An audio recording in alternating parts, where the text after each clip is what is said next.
Hello everyone. Today we are going to derive the quadratic formula that we all know about.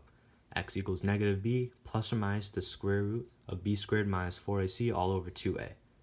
Now what this is that this equation gives two solutions to this normal quadratic, ax squared plus bx plus c equals 0, solving for x. A, b, and c being just normal constant coefficients. So without further ado, let's try this right now. Well, actually, give it a try by yourself first before I attempt it. So the first thing I'm going to do here is divide everything by a, because I don't want this a coefficient to be next to the x squared term. So after dividing everything by a, you get x squared plus b over ax plus c over a equals 0. Next, you can bring the c over a to the other side because it doesn't have any x's with it.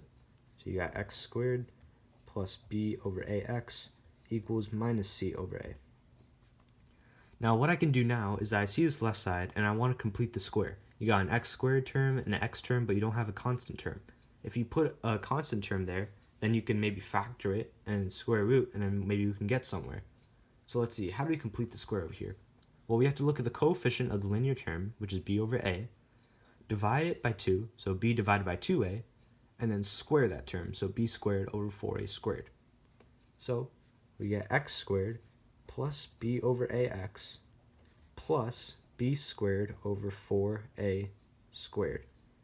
And again, whatever you do on the left side, you have to do on the right side. So you get minus c over a plus b squared over 4a squared. But let's combine those two fractions. So let's see. Instead of minus c over a, multiplying the denominator by 4 times a, you get, and the numerator by 4 times a, you get minus 4ac plus b squared over 4a squared. You get that. And it's starting to look a little bit like this one, but we still have some way to go. So let's factor this side right now.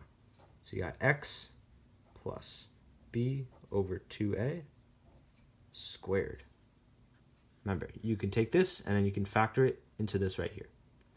And then you get, again, this equals b squared minus 4ac all over 4a squared.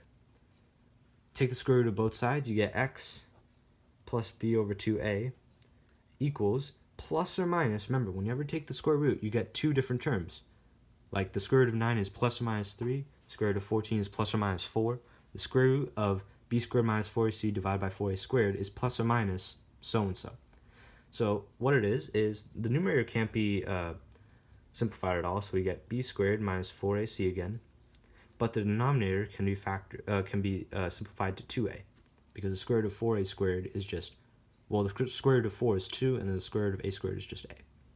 Finally, just one more step, subtract minus b over 2a on both sides, you get x equals minus b over 2a plus or minus the square root of b squared minus 4ac over 2a. They have the same denominator, so you can put them in the same fraction. You get minus b plus or minus the square root of b squared minus 4ac all over 2a. And that is how we derive the quadratic formula. I really wish schools would derive more basic equations like these, because it does give students this great understanding on how these equations and how these concepts are proved, how they're conceptualized. But anyway, so I hope you learned something, and whenever you see an equation, I hope you try to learn how to derive it, because that'll greatly further your understanding on that formula.